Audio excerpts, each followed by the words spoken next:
로마서 6장 3절에서 4절 말씀입니다. 3절 예수 그리스도 안으로 침례를 받은 우리가 다 그분의 죽음 안으로 침례를 받은 줄을 너희가 알지 못하느냐.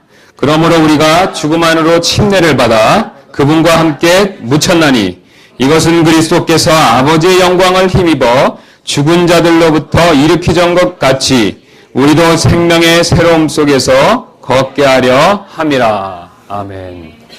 제가 잠시 기도로 인도하도록 하겠습니다. 주님 감사합니다. 저희를 사랑해 주셔서 아들을 보내주시고 우리를 구원해 주시고 하나님 자녀로 삼아 주셔서 오늘 이 시간까지 인도해 주신 것 다시 한번 감사를 드립니다.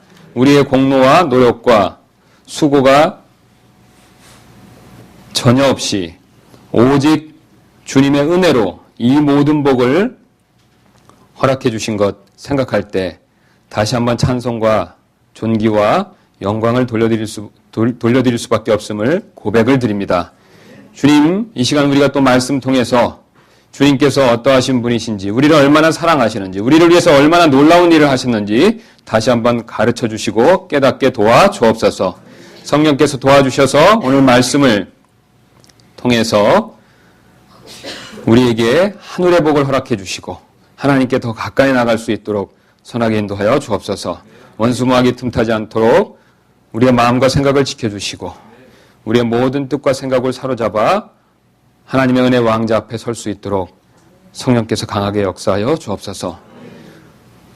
이 중요한 일을 하기에 저는 참으로 부족하고 연약합니다. 주님의 성령님이 도와주셔야 됩니다. 성령께서 도와주옵소서. 저의 약함을 통해서 주님의 강함이 드러나기를 소원합니다. 성령께서 도와주실 줄을 믿고 감사드리며 모든 말씀 예수님의 이름으로 기도드렸습니다. 아멘. 1524년 4월 스위스에 있는 시틀강에서 그레벨, 만츠, 블라우록, 르블린, 브로스를 포함한 35명의 사람들이 알프스의 눈 녹은 강물 속으로 천천히 걸어 들어가고 있었습니다. 이들이 차가운 강물 속으로 들어간 이유는 바로 오랫동안 실행에 내려오던 유아 세례를 반대하고 정식으로 침례를 받기 위해서였습니다. 그러나 유아 세례를 모집하며 침례를 인정하지 않던 스위스 개혁자들은 이들을 박해하기 시작했고 그래서 이들은 박해를 피해 여기저기 흩어지게 되었습니다. 그들의 인도자 중에 한 사람이었던 펠릭스 만츠는 다른 사람처럼 체포되어서 1527년 1월 27일에 결국 사형을 당하게 되었습니다. 재판장은 만츠에게 다음과 같은 판결을 내렸습니다. 너희 침례주의자는 물을 좋아하니 물이나 실컷 마시도록 익사형에 처한다. 물에 빠뜨려져서 익사형을 당하기 전에 만츠는 다음과 같은 최후의 말을 남기고 순교를 당했습니다. 오 주여, 내 영혼을 당신의 손에 의탁하나이다. 펠릭스 만츠는 침례에 대한 신앙을 죽음으로써 이처럼 지켰던 것이었습니다. 그러나 여러분 가운데 어떤 분들은 침례 때문에 꼭 순교까지 해야 할 필요가 있습니까?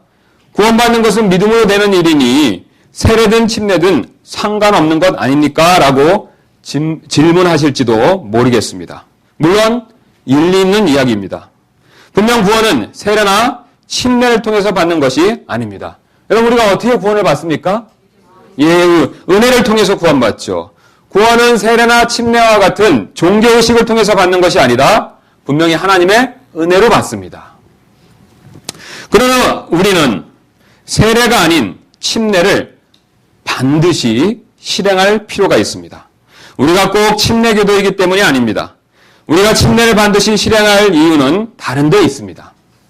그 이유는 바로 침례는 세례로서는 도저히 보여줄 수 없는 성경의 깊은 진리를 우리에게 보여주고 있기 때문에 그렇습니다. 특히 우리의 구주이신 주 예수 그리스도께서 우리를 위해 하신 놀라운 일을 마치 한 폭의 그림처럼 우리에게 보여주기 때문에 그렇습니다. 그렇다면 우리는 침례가 도대체 어떤 깊은 뜻을 가지고 있는지 그 내용이 궁금해질 수밖에 없습니다. 그러면 오늘 제 설교의 목적은 성경이 말하는 침례의 깊은 의미가 과연 어떤 것인지 그 내용을 여러분들과 함께 한번 살펴보는 데 있습니다. 그렇다면 과연 침례가 가지는 깊은 의미에는 구체적으로 어떤 것들이 있겠습니까? 오늘 본문은 세 가지 내용을 지금 가르쳐주고 있습니다. 3절에서는 첫 번째 내용을, 그리고 4절에서는 두 번째와 세 번째 내용을 말씀하고 있습니다. 이 세 가지를 순서대로 한번 살펴보도록 하겠습니다. 침례가 보여주는 첫 번째 깊은 뜻은 다음과 같습니다. 구원받은 우리는 죄에 대해서 죽었다는 사실입니다. 우리 3절 말씀 한번 다시 보도록 하겠습니다. 예수 그리스도 안으로 침례를 받은 우리가 다 그분의 죽음 안으로 침례를 받은 줄을 너희가 알지 못하느냐. 우리가 분명히 우리 구원받은 우리는 죄에 대해서 죽었다는 사실을 지금 말씀하고 있습니다. 이 사실을 이해하기 위해서 우리는 가장 먼저 침례라는 단어를 자세히 한번 살펴볼 필요가 있습니다. 침례는 물이나 어떤 액체가 잠긴다 또는 담가진다라는 그림을 기본적으로 가지고 있는 단어가 되겠습니다. 그러나 이것이 전부가 아닙니다. 그 이상의 의미가 있습니다. 왜냐하면 만약 침례가 단순히 잠긴다 또는 담가진다라는 의미가 전부라면 사도 바울은 여기서 침례라는 단어를 굳이 사용할 필요가 없습니다. 침례 대신 그냥 잠겼다 또는 담가졌다라는 단어를 썼을 것입니다. 그러나 지금 사도 바울은 침례라는 단어를 사용하고 있습니다. 그가 침례라는 단어를 사용한 이유는 잠긴다는 의미 이상의 어떤 것을 우리에게 지금 알려주고 가르쳐주기 위해서 이 단어를 사용하고 있는 것입니다. 그렇다면 바울은 침례라는 단어를 통해서 지금 말하고자 하는 바는 무엇이 되겠습니까? 침례는 분명히 A라는 것이 B에 먼저 잠겨졌다라는 것을 말하고 있습니다. 자, 그래서 이게 A라는 물건이라고 생각해 보시기 바랍니다. 그 다음에 이게 이제 B라는 액체나 어떤 그 침례를 받는 대상이라고 한번 생각해 보시기 바랍니다. 그래서 분명히 침례라는 것은 A라는 것이 B라는 것에 이렇게 잠긴다는 뜻을 가지고 있습니다. 그러나 제가 조금 전에 말씀드렸듯이 이 잠겼다는 것으로 끝나는 것이 아니라 침례는 그 이상의 의미를 가지고 있다고 말씀드렸습니다. 바로 어떤 의미가 있냐면 A가 B의 성질로 변화되어서 A와 B가 같아진다라는 의미를 가지고 있습니다. 자, 다시 한번 제가 말씀드리겠습니다. A가 B에 이렇게 잠겼습니다. 잠겨서 끝난 게 아니라고 말씀드렸죠. 지금 A가 B에 잠겨 있는데 이 잠겨진 A가 B와 같아진다는 의미를 가지고 있습니다. A가 B로 변화돼서 B와 같아진다는 의미를 가지고 있습니다. 즉 어려운 말로 동일화된다라는 의미를 가지고 있습니다. 제가 한 가지 준비한 게 있는데 자, 멀리서 잘 보이실지 모르겠습니다. 이게 뭘로 보이십니까? 이게 오이 피클이 되겠습니다. 집에서 담근 것인데 자, 그럼 여기다 오이를 넣었죠. 예, 오이를 넣었는데 이 오이를 넣고 식초에 담궈 놓으니까 이 오이는 뭘로 변했습니까? 지금 피클이 됐죠. 분명히 오이인데 변화돼서 피클이 됐죠. 자, 피클이 됐다는 것은 오이가 가지고 있는 고유의 맛을 현재 그대로 가지고 있는 것입니까? 아니면 담가진 식초의 맛으로 변화된 것입니까? 예, 식초의 맛으로 변화된 것이죠. 분명히 넣기는 무엇을 넣습니까? 오이를 넣었죠. 오이를 넣었는데 식초 안에 담가진 결과 이 오이는 더 이상 오이가 가지고 있는 고유의 맛을 잃어버리고 뭘로 바뀌었습니까? 식초의 맛으로 바뀌어버렸습니다. 즉 식초의 맛과 동일화됐다는 것이죠. 그래서 성경시대 사람들은 피클을 만들기 위해서 오이를 이처럼 식초에 담갔을 때 다음과 같이 말했습니다. 오이가 식초에 침례되었다. 사실입니다. 예. 오이가 식초 안으로 침례를 받았다. 이런 뜻이 되겠습니다. 그 결과 이제 침례받은 오이는 어떻습니까? 더 이상 오이가 아니라 어떻습니까? 신맛 나는 피클이죠. 어느 누구도 이 안에 들어있는 이 오이를 더 이상 오이라고 부르지 않습니다. 이제부터 뭐로 부릅니까? 피클이라고 부르죠. 오이 피클이라고 부를 수는 있어도 그냥 오이라고는 절대 부르지 않습니다. 그렇죠? 이름이 완전 바뀌었습니다. 뭘로 바뀌었습니까? 오이에서? 피클로. 예. 신맛이 나는 식초 안에 오이가 들어감으로 그 결과 이제는 오이가 아닙니다. 고유의 오이 맛을 잃어버리고 무엇으로 바뀌었습니까? 피클. 예. 신맛이 나는 피클로 변화되고 바뀌었다는 것을 보여주고 있습니다. 침례받은 오이는 자신이 가진 본래의 맛이 식초의 맛으로 바뀌어버렸습니다. 따라서 오이는 다시 자신의 원래 맛으로 되돌아온 것이 가능합니까? 불가능합니까? 이거에서 아무리 시도도 어떻습니까? 오이가 됩니까? 오이 맛이 안 나죠? 예, 절대로 나지 않습니다. 왜 그렇습니까, 여러분? 이 오이 안에 식초가 어떻게 했습니까?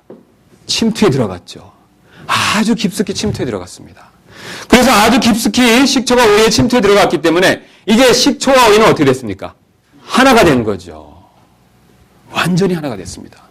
그래서 비록 오이지만, 모양은 오이지만 그 내용 안에는 뭐가 됐습니까, 여러분? 식초가 들어가서 오이와 식초는 어떻게 됐습니까? 완전히 둘이 아니라 어떻습니까? 하나가 됐습니다. 그래서 침례는 바로 성질이 바뀌어서 같게 됐다. 좀 어려운 말로 동일화됐다라는 것을 의미하고 있습니다. 침례의 핵심은 잠겨진 데 있는 것이 아닙니다. 물론 눈에 보이게 분명히 어떻습니까? 잠겨져 있죠. 그러나 잠겨진 것에서 그 의미가 완전한 것이 아니라 어떻습니까? 잠가진 것에, 이 오이가 식초에 잠겨진 것처럼 그 잠가진 대상이 어떻습니까? 그 액체 자체에 어떻게 됐습니까? 변화됐죠. 동일화됐죠. 다시 과거로 돌아갈 수가 없습니다. 연합되어져 있습니다. 더 나아가 바뀐 결과가 불변함을 의미하고 있습니다. 그래서 과거로 바뀌는 것이 완전히 불가능해졌습니다. 왜냐하면 둘이 완전히 연합돼서 하나가 되었기 때문에 그렇습니다. 우리가 이 사실을 알면 침례가 사용된 다음 말씀의 뜻을 명확하게 이해할 수가 있습니다. 우리가 보통 난해구절이라고 부르는 말씀 중에 하나가 되는데 고린도전서 10장 2절 말씀 보겠습니다.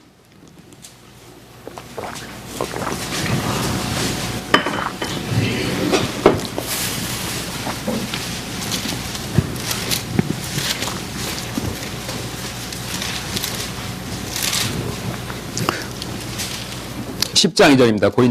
고린도전서 10장 2절. 제가 읽겠습니다. 모두가 구름과 바다 속에서 이 부분을 잘 유심히 보실 필요가 있습니다. 모세에게로 침례를 받고, 우리가 언뜻 보면 모세로부터 모세에게서 침례를 받고 이렇게 보이기가 쉽습니다. 그렇죠, 여러분? 그러나 성경을 유심히 보시면, 영어 성경이 있으신 분들을 보시면 더 명확하게 알 수 있는데, 지금 모세에게로 침례를 받았다 이렇게 말씀하고 있습니다. 여러분 맞습니까? 모세를 통해서 받았다라고 말씀하고 있는 것이 아니라, 자, 침례 요한이 요한을 통해서 침례를 베풀었었죠. 맞습니까? 요한이 침례를 베풀었죠. 지금 그런 의미를 말씀하고 있는 것이 아닙니다. 모세에게로 침례를 받았다는 것이죠. 자, 이스라엘 백성이 지금 모세라는 대상 안으로 들어가서 모세에게로 침례를 받았다는 뜻이 되겠습니다. 여러분 무슨 말씀인지 이해가 되십니까? 지금 모세가 침례를 줬다는 뜻이 절대로 아닙니다. 모세가 침례를 줬다는 뜻이 아니라 이스라엘 백성이 지금 모세 안으로 들어가 침례를 받았다 이렇게 말씀하고 있습니다. 자, 여러분 그럼 제가 침례라는 단어가 가지고 있는 기본적인 뜻이 무엇이라고 말씀드렸습니까? 하나가 되는 것이라고 말씀드렸죠. 변화돼서 완전히 하나가 되는 뜻이라고 말씀드렸죠. 그럼 이스라엘 백성이 지금 모세에게로 들어가서 침례를 받았다라는 뜻은 뭐 어떤 뜻이 되겠습니까? 이스라엘 백성이 모세와 같이 뭔가 변했다는 것이죠. 그렇다면 외모가 변했겠습니까? 모습이 변했겠습니까? 무엇이 변했겠습니까? 그들의 마음이 변한 것이죠. 그들의 믿음이 변한 것입니다. 즉 이스라엘 백성이 과거에는 그렇지 않았는데 바로 모세가 가진 믿음과 마음의 상태로 바뀌었다. 그것과 하나가 됐다. 그것과 동일화가 됐다라는 뜻으로 말씀해주고 계십니다. 우리가 이 사실을 이해하면 이제 본문으로 다시 오셔서 본문 말씀을 더 명백하게 우리가 이해할 수가 있습니다. 우리 로마서 6장 3절로 다시 오도록 하겠습니다. 우리 6장 3절 말씀 유심히 보시면 먼저, 자, 예수 그리스도 안으로 침례를 받아. 앞에 모세 안으로 침례를 받았다라는 것과 똑같죠, 여러분? 맞습니까? 영어상에서는 똑같습니다. 자, 그래서 예수 그리스도 안으로 침례를 받은 누가요? 우리가. 그럼 어순을 약간 바꾸면 우리가 지금 예수님이라는 분 대상 안으로 어떻습니까? 들어갔다는 것이죠. 단순히 들어간 것이 아닙니다. 들어간 결과가 있습니다. 어떤 결과가 있습니까? 예, 그분과 하나가 되었습니다. 그분과 연합되었습니다. 그분과 분리되는 것은 절대로 불가능하다는 사실을 우리에게 말씀해주고 계십니다. 우리가 예수 그리스도 안으로 침례를 받았고 그것은 예수 그리스도와 동일하였다는 것을 말하고 그리고 이 동일화된 것은 결코 바뀔 수 없음을 말씀하고 계십니다. 여기 피클, 오이 피클인데 이걸 꺼낸다고 해서 오이로 되는 것이 절대로 아니죠. 예. 바뀔 수 없습니다. 마찬가지로 우리가 한번 예수 그리스도 안으로 들어가서 침례를 받으면 그분 안으로 들어가서 침례를 받으면 결코 변화될 수가 없습니다. 과거로 돌이킬 수가 없습니다. 과거로의 변화가 불가능함을 말씀하고 계십니다. 왜냐하면 우리는 예수 그리스도와 하나로 연합되었기 때문에 그렇습니다. 그런데 여기서 멈춘 것이 아니라 사도 바울은 한 발짝 더 나가서 또 다른 사실을 우리에게 말씀해주고 계십니다. 자, 그 3절에서 예수 그리스도 안으로 침례를 받은 우리가 그냥 거기서 멈추는 것이 아니라 그 다음에 뭐라고 말씀하고 계십니까? 다 그분의 이번에 뭘로 침례를 받았다고 말씀하고 있습니까? 죽음 안으로 침례를 받은 것이죠. 자, 그럼 저를 보시기 바랍니다. 우리가 먼저 저를 보시기 바랍니다. 우리가 구원받았을 때 먼저 누구 안으로 들어갔습니까? 그리스도 안에 들어갔죠. 그럼 그리스도와 나는 둘입니까? 하나입니까? 하나죠. 완전히 연합됐죠. 다시 분리되는 것이 가능합니까? 과거로 돌아가는 것이 가능합니까? 아니죠. 그리스도와 나는 완전히 하나가 됐습니다. 동일화됐습니다. 그런데 여기서 멈추는 것이 아니라 그리스도께서 죽으셨을 때 그 죽음에도 우리는 동일화되고 하나가 되었음을 말씀해주고 계시다는 사실입니다.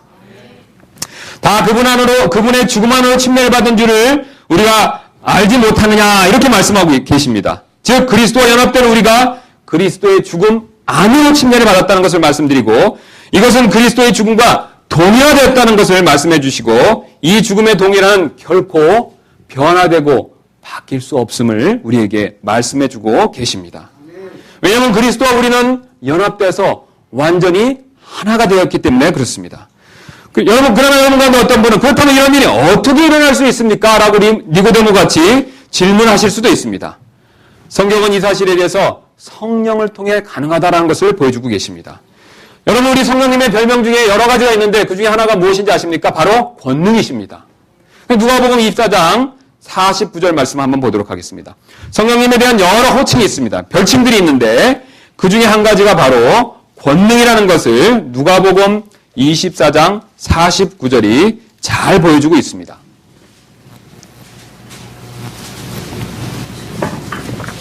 보라, 내가 내 아버지의 약속하신 것을 너에게 보내려니와. 지금 뭘 보낸다고 예수님 말씀하고 계십니까? 성령님이시죠. 그런데 성령님은 뭐라고 부르시는지 한번 예수님께서 뭐라고 부르시는지 유심히 보실 필요가 있습니다. 너희는 높은 곳으로부터 오는 뭐라고 부르고 계십니까? 권능이죠. 성령님은 뭐라고 부르십니까? 권능이죠. 성령님은 능력이십니다. 여러분 이 사실 믿으십니까? 성령님은 하나님의 능력이십니다. 하나님의 능력이신 성령님께서 우리를 그리스도에게로 침례시키셨다는 사실을 우리에게 오늘 가르쳐주고 계십니다. 고린도전서 12장 13절 말씀 보도록 하겠습니다. 우리 고린도전서 12장 13절.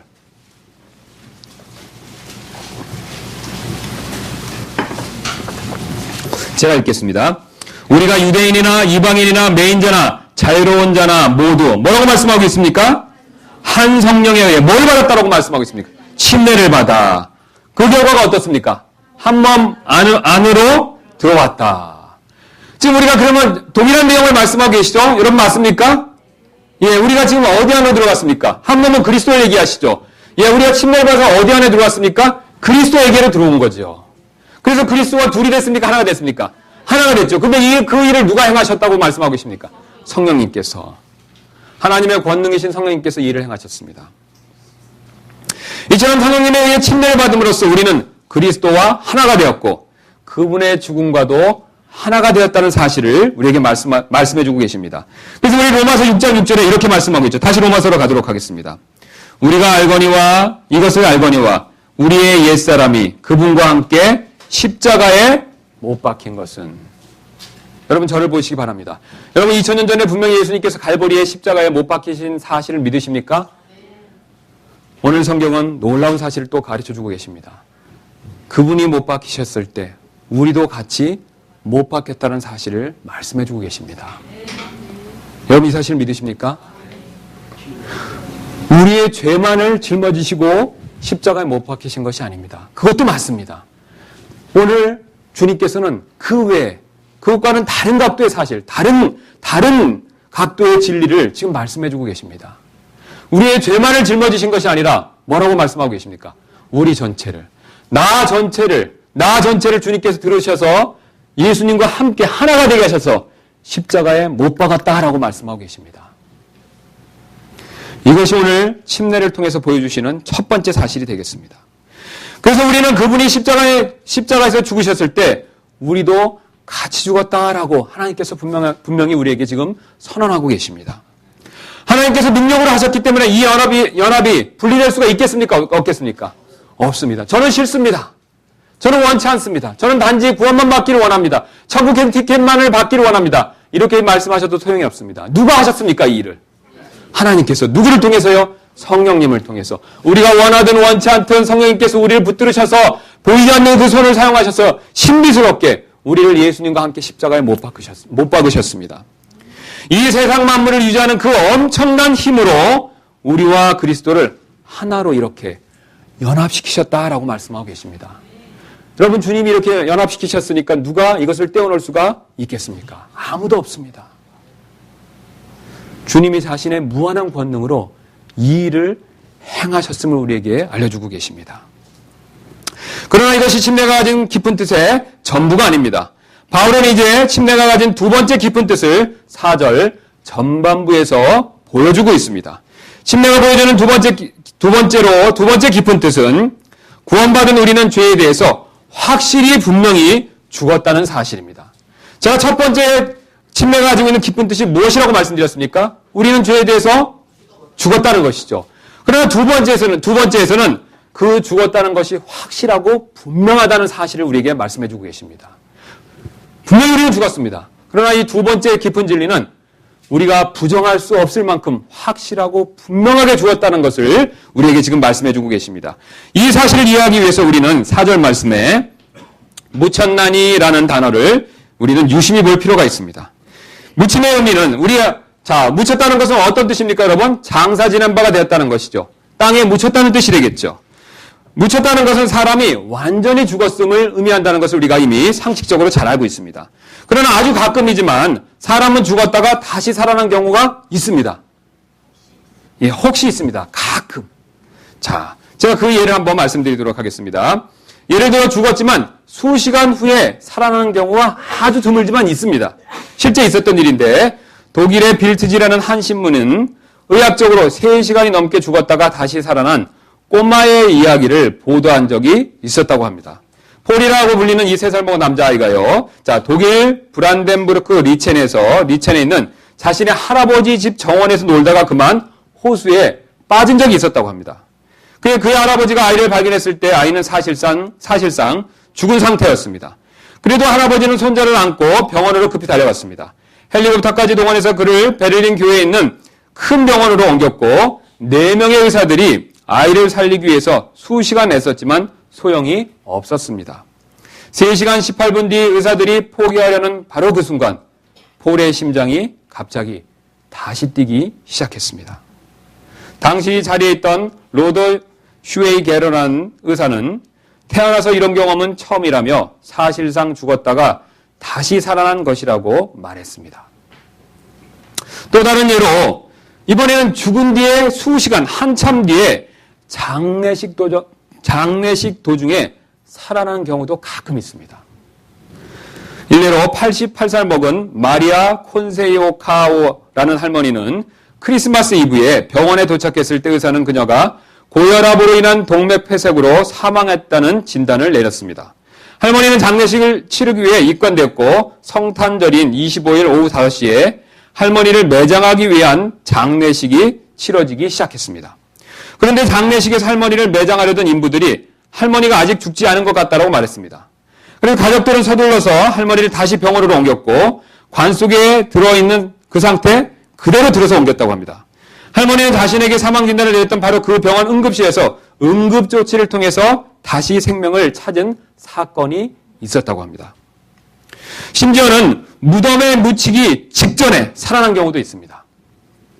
니카라과의 구테라스라는 100세를 먹은 한 할머니는 심장발적으로 사망했다고 합니다. 그러나 사흘 후엔 장례식 도중에 벌떡 일어나 먹을 것을 달라고 요구해서 가족들이 혼비백산했다고 합니다. 가족들이 크게 놀란 이유는 이 할머니가 죽었다가 장례식에서 살아난 경우가 이번까지 벌써 3번째였기 때문이라고 합니다. 물론 믿거나 말거나가 될 수 있겠지만 기사에 났기 때문에 우리는 이 사실을 어떻습니까? 일단 믿어야 되겠죠. 이처럼 죽었지만 드물게 다시 살아난 경우가 있습니까? 없습니까? 있죠. 우리가 왜 3일장을 합니까, 여러분? 혹시 3일 안에 사람이 3일을 지나면 어떻습니까? 썩기 시작합니다. 부패하기 시작합니다. 그래서 혹시 살아날까 봐 보통은 3일 동안 장례식을 치르죠. 그러면 여러분 3일 지나도 살아나지 않고 이번에 그 이후에 땅에 완전히 묻힌 뒤에는 어떻습니까? 결코 이런 일이 발생할 수가 있습니까? 없습니다. 즉 다시 절대로 살아날 수가 없습니다. 땅에 완전히 묻히면 어떻습니까? 못 일어나죠. 살아나도 어디에 있는 겁니까? 무덤 안에 있는 거죠. 무덤에 묻히면 절대로 다시 살아날 수가 없습니다. 그 전까지는 기회가 있습니다. 그러나 무덤에 묻히면 완전히 기회를 상실하고 절대로 다시 살아날 수가 없습니다. 그래서 성경에서는요, 땅에 묻혔다는 것은 그 사람의 죽음에 대한 완전한 선언임을 우리에게 가르쳐주고 있습니다. 즉, 묻힘은 사망 신고서와 같습니다. 우리가 요새 어떤 분들, 우리 가족이나 우리 친지분들이 돌아가시면 우리가 동사무소나 이런 구청에 가서 하는 일이 있습니다. 어떤 일을 하십니까? 사망진단서를 띄죠. 사망진단서를 띄고 사망신고를 하죠. 사망신고를 할 때 반드시 지참해야 될 서류가 사망진단서가 되죠. 진단서를 보여주면 무엇을 인정하는 겁니까, 여러분? 그 사람은 완전히 죽었다. 100% 죽었다. 그 당시에는 사망진단서가 없었지만 이 사망진단서의 역할을 하는 것이 바로 무덤이었습니다. 무덤이 그 사람이 100% 완전히 죽었다는 사실을 입증하는 증거가 되었습니다. 그래서 그리스도께서 묻히셨다라는 것은 완전히 죽으셨다는 것을 확증해주는 증거가 됨을 우리에게 가르쳐주고 계십니다. 그분의 무덤이 그분께서 완전히 죽으셨다는 사실을 확증하고 있습니다. 그렇다면 그리스도께서는 무엇 때문에 이렇게 완전히 죽으셨겠습니까? 왜 그리스도께서는 무덤에 묻히시는 것을 통해서 완전히 죽으실 수밖에 없었겠습니까, 여러분? 대부분의 분들은 우리의 죄를 위해 죽으셨다라고 대답하시기가 쉬울 것입니다. 맞는 대답입니다, 물론. 그러나 오늘 성경은 다른 사실에 대해서 우리에게 말씀해주고 계십니다. 만약 여러분이 이 사실을 모르셨다면 여러분은 십자가에 대해서 아직도 한쪽 면만 알고 계신 것 뿐입니다. 제가 흔히 보여드리는 예로 지금 동전을 준비했습니다. 동전은 면이 몇 개를 가지고 있습니까? 2면이 있죠. 십자가도 똑같습니다. 십자가의 한쪽 면은 분명히 예수님께서 우리의 죄를 위해서 죽으신 사실을 가르쳐주고 있습니다. 그러나 다른 쪽 면, 다른 진리를 오늘 하나님께서 우리에게 말씀해주고 계십니다. 이 다른 쪽 면은 바로 그리스도께서는 죄에 대하여 죽으셨다는 사실을 우리에게 말씀해주고 계십니다. 즉 그리스도께서는 죄를 위해 죽으셨을 뿐만 아니라 죄에 대하여 죽으셨음을 말씀해주고 계십니다. 여러분 비록 글자 몇 자 차이지만 이것은 아주 중요한 진리를 우리에게 지금 가르쳐주고 계십니다. 죄를 위해 죽었다는 것은 어떤 뜻입니까? 속죄하셨다는 거죠. 우리의 죄값을 대신 치르셨다는 것이죠. 그런데 죄에 대하여 죽으셨다는 것은 다른 의미를 가지고 있습니다. 속죄의 의미가 아닙니다. 다른 의미를 가지고 있습니다. 바로 구속의 의미를 가지고 있습니다. 10절이 이 사실을 보여주고 있습니다. 우리 로마서 6장 10절 말씀 한번 보도록 하겠습니다. 예수님께서 왜 십자가에서 죽으시고 묻히셨는지, 그분의 죽음의 목적이 무엇이었는지를 6장 10절에서 지금 말씀해주고 계십니다. 그분께서는 죽는 것을 통해 뭐라고 말씀하고 계십니까? 죄를 위해서입니까? 아니면 죄에 대하여입니까? 지금까지 사도 바울은 앞에서 죄를 위하여 죽었다라는 것을 엄청나게 많이 말씀하셨죠. 여러분 맞습니까? 기억이 되시죠? 기억이 나시죠? 그러나 지금 사도 바울은 다른 사실을 말씀해주고 계십니다. 죄를 위하여라고 말씀하고 있지 않고 뭐라고 말씀하고 계십니까? 죄에 대하여. 그리스도께서는 죄에 대하여 죽으셨다는 것은 그리스도께서는 죄와의 관계성이 완전히 끝나셨다는 사실을 지금 우리에게 가르쳐주고 계십니다. 이는 그리스도께서 우리처럼 죄를 짓다가 그 관계가 끝났다는 뜻이 아닙니다. 그분은 죄된 이 땅에 오셔서 죄를 짓지는 않으셨지만 죄와는 피 흘리기까지 철저히 싸우셨던 분이셨습니다. 여러분 이 사실 믿으십니까? 예수님께서 죄를 지셨습니까? 짓지 않으셨죠. 왜 짓지 않으셨습니까? 하나님이시기 때문에요. 그러나 예수님께서 죄를 짓지 않으셨지만 그분은 죄와는 철저히 싸우셨습니다. 그분 안에는 죄성은 없었습니다. 그러나 여러분 그분이 내려와서 30년 동안 사신 이 세상은 어떤 세상이었습니까? 예, 죄 많은 세상이죠. 죄된 세상입니다. 그분은 죄와 끊임없이 싸우셨습니다.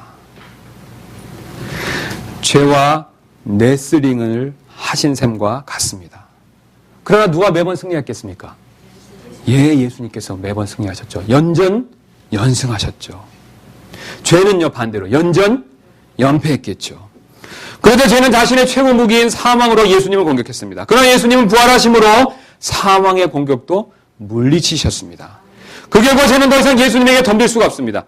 죄의 지배와 힘으로부터 예수님은 완전히 자유롭게 되신 것입니다.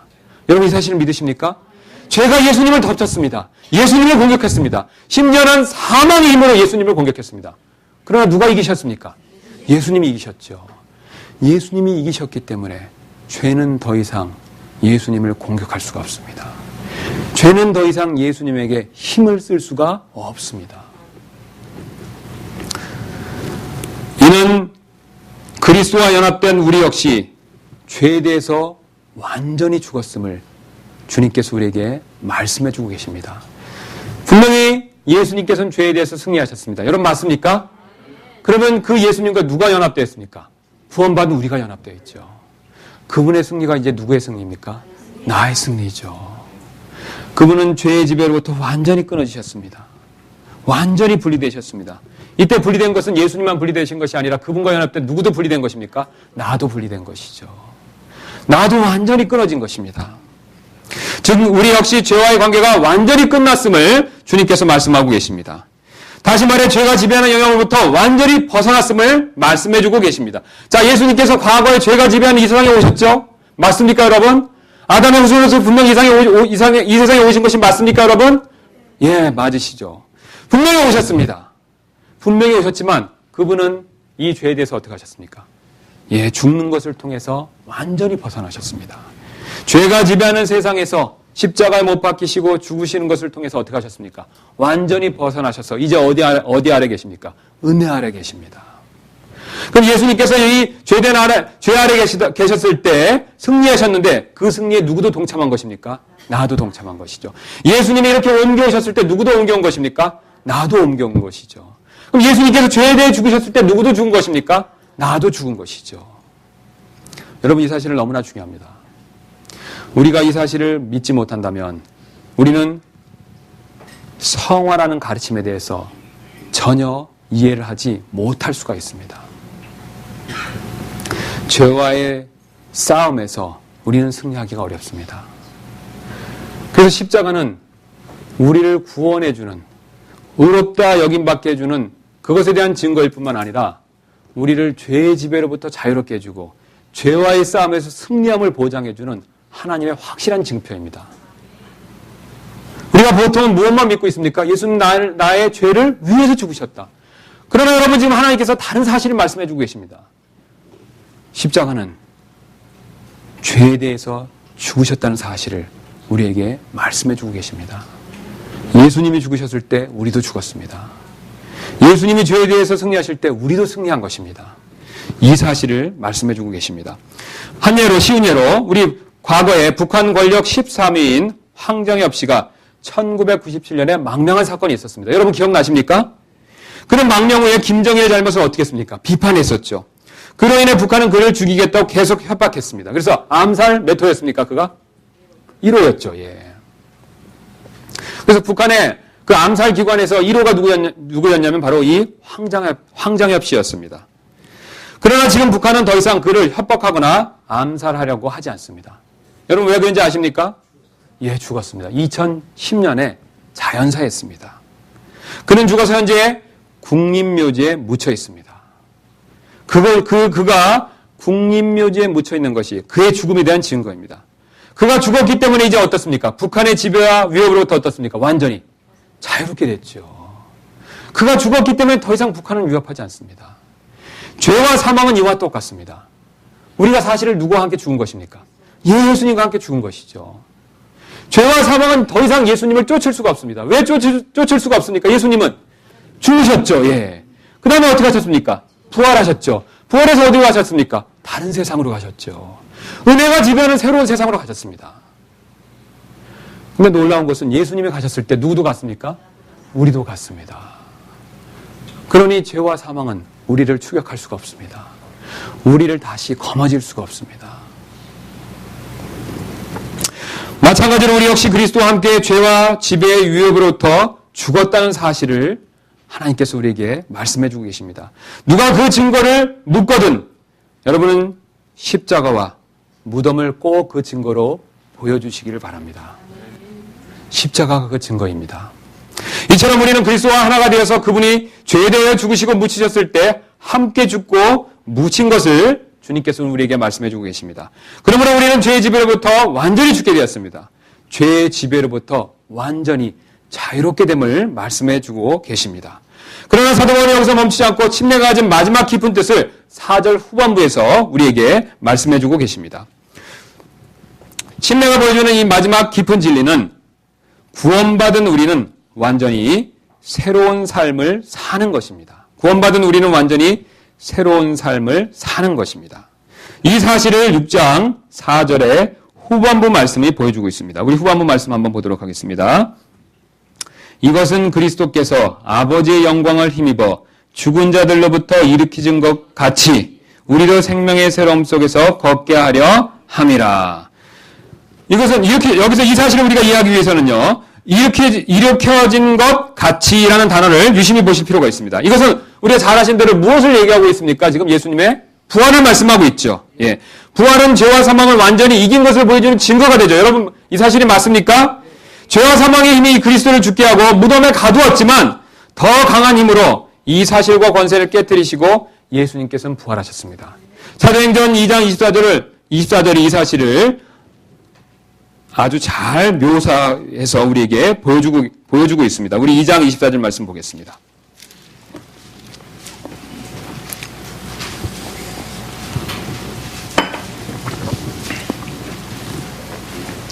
하나님께서 그분을 사망의 고통에서 풀어 일으키셨으니 이는 사망이 그분을 붙들 수 없었기 때문이라. 사망이 붙들었지만 누가 그것을 깨고 나왔다라고 말씀하고 계십니까? 예수님께서. 하나님의 권능을 통해서 예수님이 그걸 깨고 나오셨음을 말씀하고 있지 않습니까, 여러분? 사망의 강력한 힘으로 예수님을 붙들었지만 어떻습니까? 예수님은 그것을 깨고 나오셨습니다. 이때 방법을 성경은 우리 본문 말씀은 아버지의 영광을 힘입어서 이 일이 가능해졌다라고 말씀하고 계십니다. 여러분 하나님은 창조주이십니다. 이 사실을 믿으십니까? 그래서 아버지의 영광이란 것은요. 창조주이신 하나님의 능력의 영광을 말씀하고 있습니다. 즉 그리스도께서는 하나님의 능력에 힘입어 부활하신 사실을 우리에게 말씀해주고 계십니다. 그 결과 그리스도는 지금 어디 계십니까? 부활하셔서 지금 어디로 가셨습니까? 하늘에 계시죠. 하늘에 어디에 계십니까? 하나님의 우편에 앉아 계시죠. 그래서 그분은 지금 지상의 삶과는 다른 완전히 새로운 삶을 누리고 계시죠. 여러분 맞습니까? 그분은 분명히 지상에서 삶을 사셨지만 이제 어디 계십니까? 하늘에 계시죠. 하늘에서 천국의 삶을 누리고 계십니다. 여러분 이 사실을 믿으십니까? 놀라운 사실은 이 삶을 지금 우리도 누릴 수 있다는 사실입니다. 예수님은 지금 어떻습니까? 하늘에서 천국의 삶을 누리고 계시죠. 근데 예수님께서 지금 누리고 계신 그 천국의 삶을 지금 우리도 이 땅에서 누릴 수가 있습니다. 여러분 이것이 어떻게 가능합니까? 예수님과 우리는 어떻게 되어 있습니까? 연합되어져 있습니다. 하나가 되어져 있습니다. 우리는 따로 떨어져 있는 것이 아닙니다. 그분과 하나로 되어져 있기 때문에 그분이 누리는 천국의 삶을 지금 우리도 이 땅에서 누릴 수 있음을 하나님께서 말씀해주고 계십니다. 우리가 성령님의 침례를 통해서 그분의 죽으심과 묻히심에 연합되었을 뿐만 아니라 이것이 전부가 아닙니다. 그분의 부활하심과 사심에도 연합되어져 있습니다. 그래서 우리가 하늘에서 누리시는 그분의 삶, 천국의 삶을 우리도 이 땅에서 누릴 수가 있습니다. 그래서 우리 4절 말씀 보면 그리스도께서 죽은 자들로부터 일으켜진 것 같이 뭐라고 말씀하고 계십니까? 우리도 생명의 새로움 속에서 걷게 하려 함이라. 자, 지금 그리스도께서 죽은 자들부터 일으켜지셨다라고 말씀하고 계시죠? 그것처럼 우리도 생명의 새로움 속에서 걷게 한다라고 말씀하시죠. 우리도 걷게 한다라고 말씀하시죠. 그럼 누가 먼저 걷고 계신 겁니까? 예수님께서요. 자, 예수님께서 부활하셔서 사실 생명의 새로움 속에서 어떻게 하고 계신 겁니까? 걷고 계시는 거죠.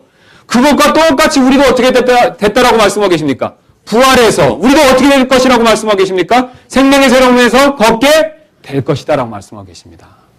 주님은 분명히 부활하셔서 생명의 새로움 속에서 걷고 계십니다. 그러면 어디서 걷고 계십니까? 하늘에서 걷고 계시죠. 그 생명의 새로움 속에서 우리도 걸을 수 있다라고 말씀하고 계십니다. 그 약속을 해주고 계십니다. 이처럼 그리스도와 함께 그래서 이 사실을 그리스도와 함께 부활한 사실을 골로새서 2장 12절이 잘 보여주고 있습니다. 우리 골로새서 2장 12절 말씀 보겠습니다.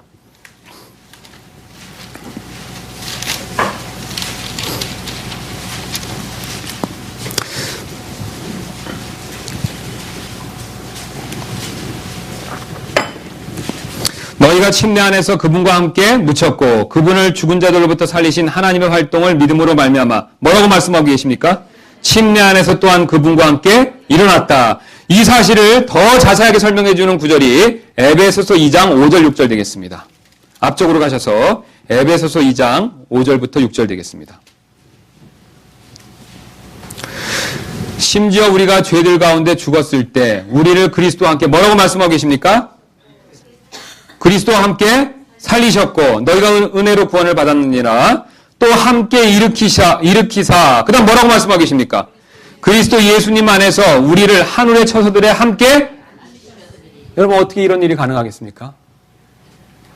우리와 그분이 어떻게 됐기 때문에 가능합니까? 하나로 연결되어 있기 때문에 그렇습니다. 그분과 우리는 따로따로 떨어진 존재가 아닙니다. 그분과 우리는 이제 하나라고 말씀해 주고 계십니다. 그래서 그분이 하늘에 앉히셨을 때 누구도 앉혔다라고 말씀하고 계십니까? 우리도 앉히셨죠. 우리도 하나님께서 앉게 해주신 것이죠. 그분은 하늘에서 무엇을 누리고 계십니까? 영생 복락을 누리고 계시죠. 천국의 이루 말할 수 없는 기쁨과 즐거움을 누리고 계십니다. 여러분 그 삶에 우리도 현재 동참할 수가 있습니다. 우리가 몸은 어디 있습니까, 여러분? 이 땅에 있죠. 우리의 마음은 어디 있다라고 말씀하고 계십니다. 하늘에 있습니다. 누구와 하나가 되세요? 예수님과 함께 하나 돼서. 이제 무엇만 남았습니까? 우리 몸만 남았죠. 그래서 우리 마음만큼은 주님과 하나 돼서 천국의 삶과 기쁨을 누릴 수 있음을 주님께서 우리에게 가르쳐주고 계십니다.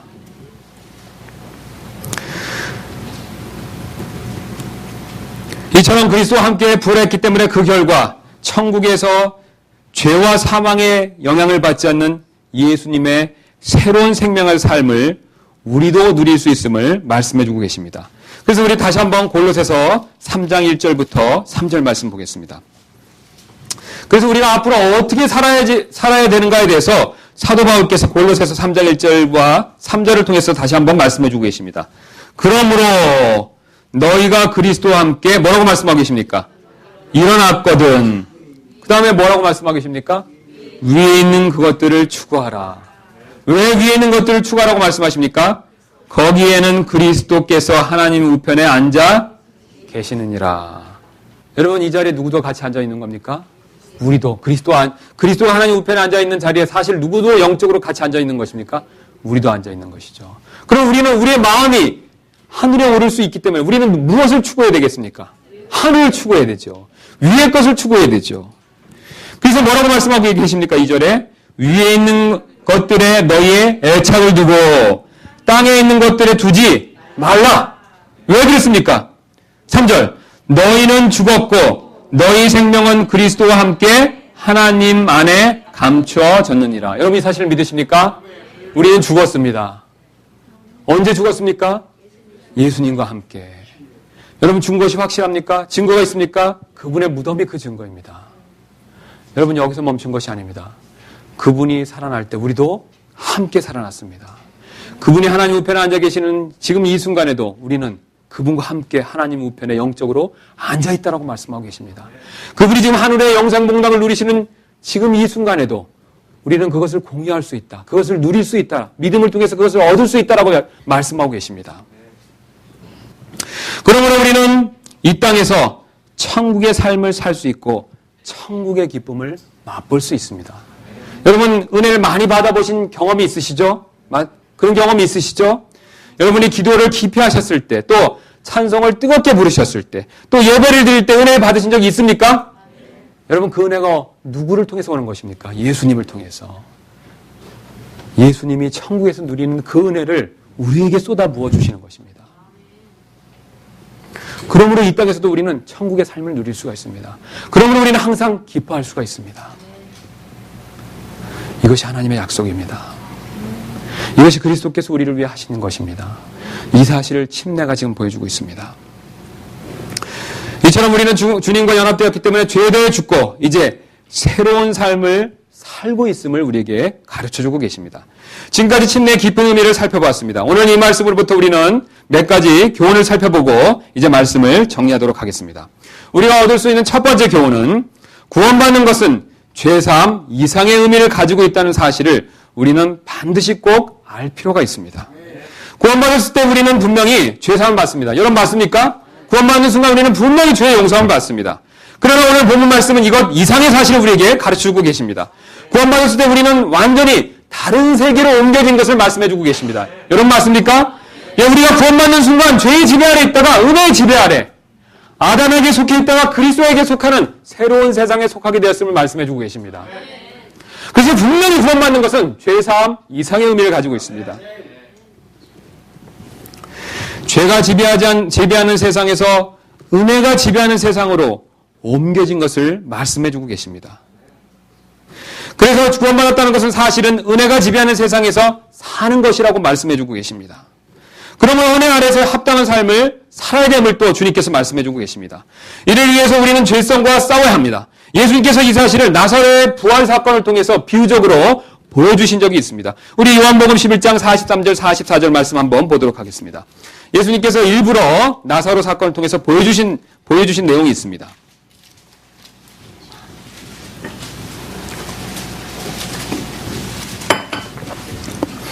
그분께서 이렇게 말씀하시고 큰 소리로 외쳐 나사로야 나오라 하시니 죽은 자가 수위로 손발이 묶인 채 나오는데 그의 얼굴은 수건으로 묶였더라. 예수님께서 그들에게 요한복음 11장 43절 44절입니다. 죽은 자가 수위로 손발이 묶인 채 나오는데 그의 얼굴은 수건으로 묶였더라. 예수님께서 그들에게 이르시되 그를 풀어주어 다니게 하라 하시니라. 지금 예수님께서 살려주셨지만 어떤 일이 발생했습니까, 여러분? 분명히 나사로는 묻혔죠. 돌무덤에 묻혀 있었죠. 근데 예수님께서 일어나라 나사로야 라고 말씀하시니까 나오라 이렇게 말씀하시니까 어떤 일이 벌어졌습니까? 나왔습니다. 근데 나왔는데 나사로에게 문제가 있습니다. 어떤 문제가 있습니까? 수위의 붕대가 묶여 있죠. 수위의 붕대가 묶여 있습니다. 그럼 분명히 살아났지만 활동이 자유롭지는 못합니다. 왜 그랬습니까, 여러분? 수위가 묶여있기 때문에. 수위의 붕대가 감겨있기 때문에 그렇습니다. 마찬가지로 우리도 영적으로 살아났지만 여전히 우리는 죄성의 붕대가 우리 마음에 사실 감겨있습니다. 나사로가 살아났지만 여전히 무엇이 감겨있습니까? 수위의 붕대가 있습니다. 우리 역시 영적으로 분명히 살아났습니다. 우리 속사람이 살아났습니다. 그러나 우리 속사람 안에 여전히 죄성의 붕대가 감겨있는 것을 예수님께서 비유적으로 보여주고 계십니다. 그래서 죄성의 붕대를 계속해서 푸는 것이 필요합니다. 여러분 나사로가 이제 더 완전한 자유로운 삶을 누리기 위해서는 어떤 일을 해야 되겠습니까? 예수님 말씀대로 이 수위의 붕대를 어떻게 해야 되겠습니까? 풀어야 되죠. 풀어야 됩니다. 열심히 풀어야 자유를 누릴 수가 있습니다. 우리도 똑같습니다. 우리는 분명히 영적으로 다시 살아났지만 우리 안에 어떤 붕대가 있습니까? 죄성의 붕대가 있습니다. 그 죄성의 붕대를 가만히 두면 우리가 영적인 자유로운 삶은 영적으로 자유로운 삶, 풍성한 삶을 누릴 수가 없습니다. 죄성의 붕대를 열심히 푸는 일이 필요합니다. 그러나 여러분 마귀는 어떻겠습니까? 우리는 열심히 풀 때 마귀는요? 감죠. 계속 감죠. 우리가 이 마귀의 속임수에 동조해서 죄를 짓는다는 것은 마귀를 쫓아서 어떠하는 일과 똑같습니다. 다시 죄의 붕대를 감는 것이죠. 하나님은 풀어주기를 원하십니다. 예수님은 풀어주기를 원하십니다. 그러나 마귀는 어떻습니까? 다시 감으려고 그러죠. 또 우리 안에 여전히 남아있는 죄성도 어떡합니까? 다시 감으려고 그러죠. 우리가 범죄하는 순간은 다시 감기는 것입니다. 하나님은 풀어주시려고 하는데 우리는 반대로 다시 감으려고 한다라고 주님께서 말씀해주고 계십니다. 예수님께서 자신이 오신 목적이 양으로 생명을 얻고 어떻게 하기 위해서라고 말씀하셨습니까? 풍성하게. 분명히 예수님께서 나사로를 살려주신 목적은 수의붕대를 이렇게 맨 채 그대로 생활하라고 그렇게 살려주신 것은 아닐 것입니다. 여러분 맞습니까? 예, 붕대를 치우고 과거처럼 자유롭게 먹고 마시고 좋은 것들을 누리며 살길 원하셨겠죠. 그것이 예수님께서 나사로를 살려주신 다시 부활을 시켜주신 목적이 아니겠습니까, 여러분? 똑같습니다. 주님은 분명히 우리를 영적으로 다시 살려주셨습니다. 우리 영혼을 거듭나게 하셨습니다. 그러나 여러분 우리 안에 무엇이 있습니까? 죄의 붕대가 있습니다. 죄성의 붕대가 여전히 있습니다. 이것을 푸는 일이 필요합니다. 이것을 풀어야 합니다. 죄를 진다는 것은 다시 갚는 것입니다. 우리가 마음의 죄의 붕대를 풀지 않고 있다면 구원받았더라도 여전히 풍성한 삶을 누릴 수가 없습니다. 나사로가 끝까지 고집부리고 풀지 않고 있으면 어떻게 되겠습니까? 오고 가고 먹는 것이 어떻습니까? 얼마나 불편하겠습니까? 풍성한 삶을 절대로 누릴 수가 없습니다. 우리도 똑같습니다.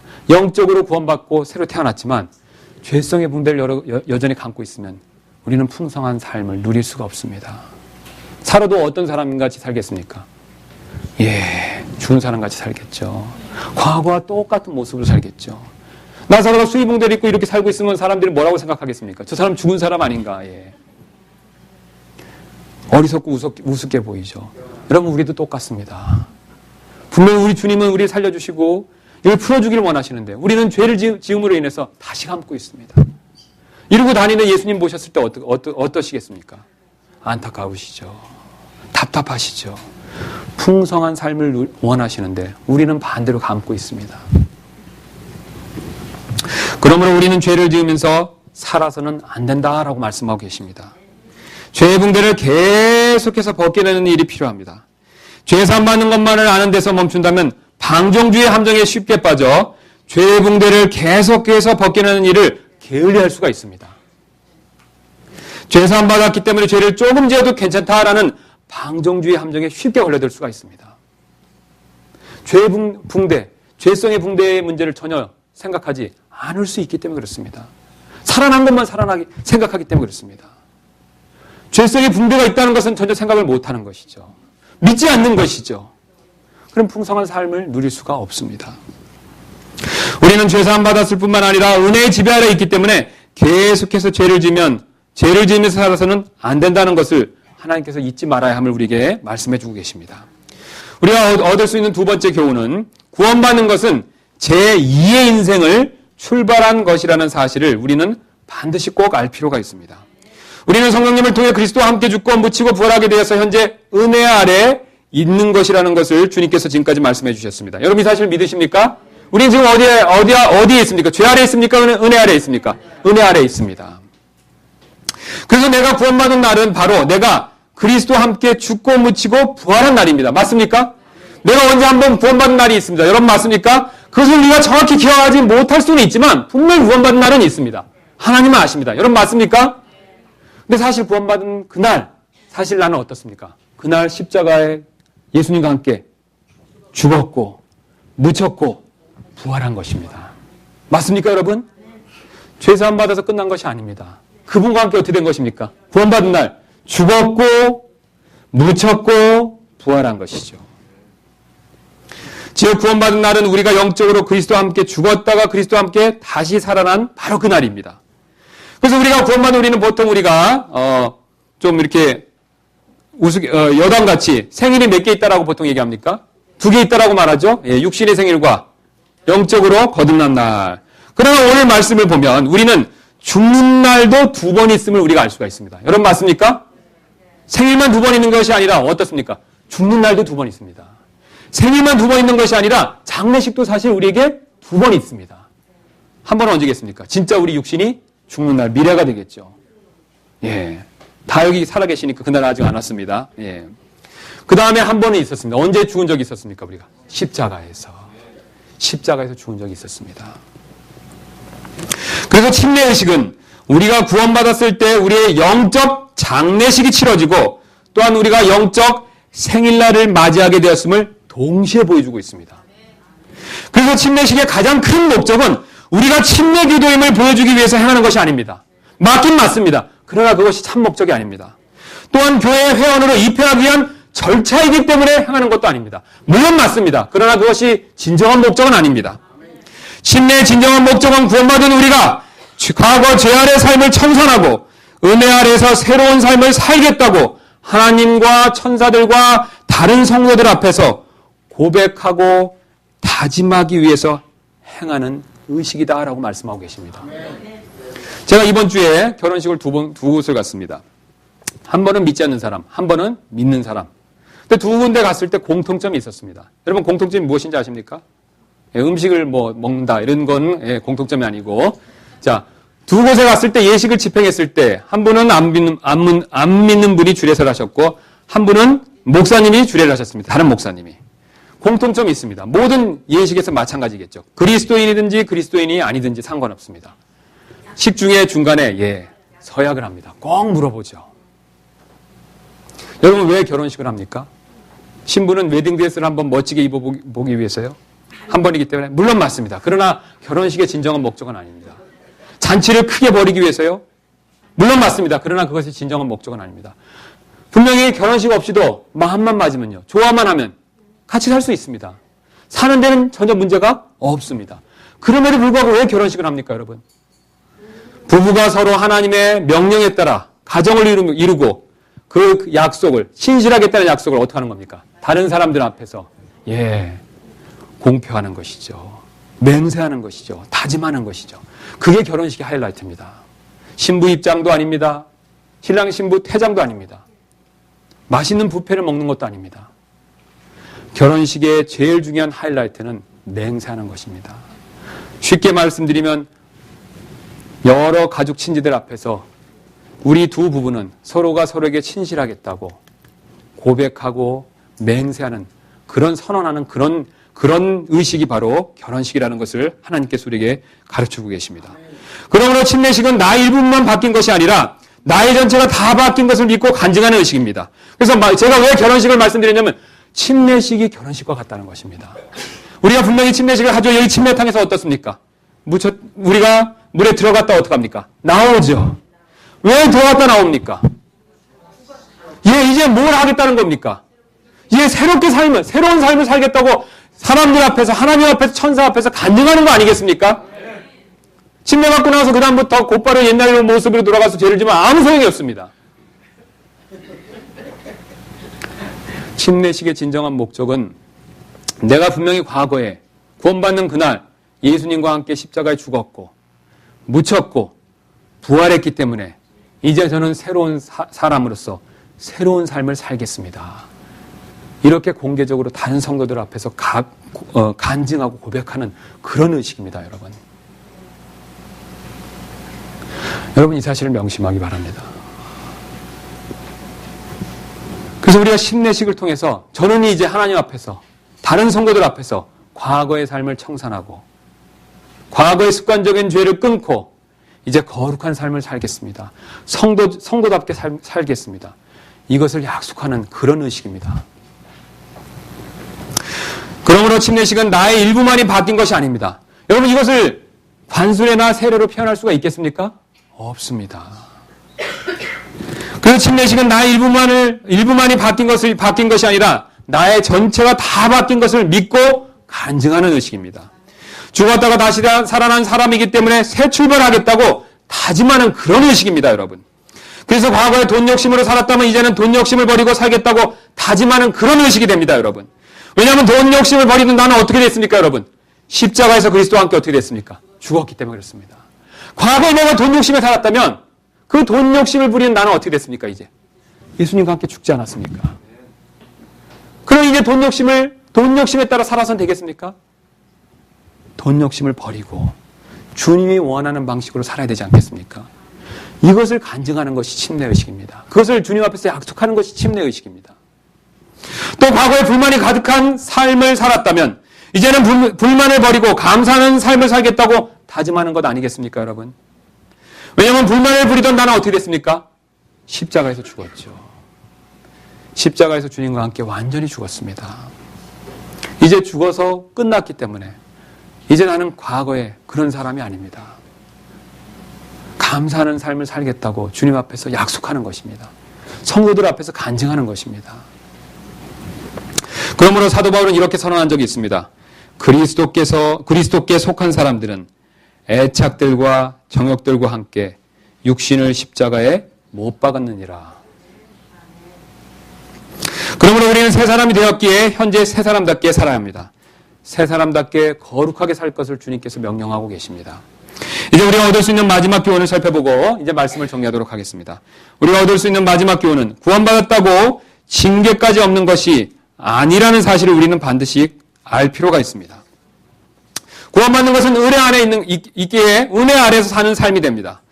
은혜 아래에 있는 그리스도인이 죄를 지을 수 있지만 그렇다고 과거 죄의 지배로 돌아가는 것은 절대로 아닙니다. 우리가 분명히 과거 죄의 지배에 있었지만 지금 현재 어디에 있습니까, 여러분? 은혜 아래에 있죠. 근데 은혜 아래에 있지만 죄성이 있기 때문에 죄를 지을 수가 있습니까, 없습니까? 있죠. 죄를 지었다라고 해서 다시 과거의 죄의 지배 아래로 되돌아가는 것입니까? 아니죠. 쉬운 예로